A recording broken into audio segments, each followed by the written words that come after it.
नांदगाव तालुक्यातील वाखारी शिवारात रवींद्र उर्फ मुन्ना दीपक आहिरे वय 17 राहणार बोधे या युवकाची गळा चिरून हत्या करण्यात आली आहे। यामुळे परिसरात एकच खळबळ उडाली आहे। वाखारी येथील पोलीस पाटील राकेश चव्हाण यांनी या घटनेची माहिती नांदगाव पोलिसांना दिली असता पोलीस उपविभागीय अधिकारी बाजीराव महाजन यांनी घटनास्थळी भेट दिली।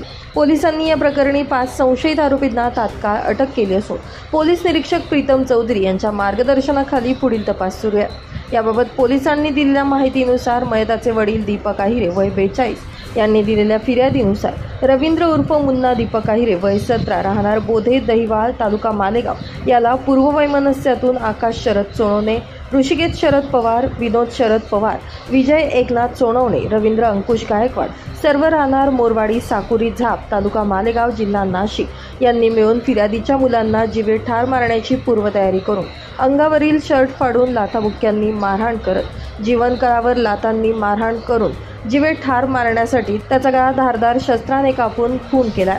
हत्या केल्यानंतर आरोपींनी सदर मयताला घटनास्थळी सोडून पळून गेले। वाखारी येथील पोलीस पाटील राकेश चव्हाण यांनी घटनेची माहिती नांदगाव पोलिसांना दिली असता पोलीस उपविभागीय अधिकारी बाजीराव महाजन यांनी घटनास्थळी भेट दिली।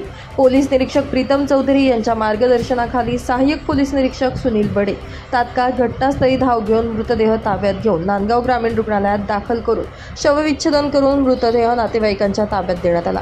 घटनेचं गांभीर्य लक्षात घेता नांदगाव पोलिसांनी 5 आरोपींना तात्काळ अटक केली आहे। घटनेचा पुढील तपास सहाय्यक पोलीस निरीक्षक सुनील बडे करत आहेत। ब्युरो रिपोर्ट, नाशिक माझा न्यूज, नाशिक।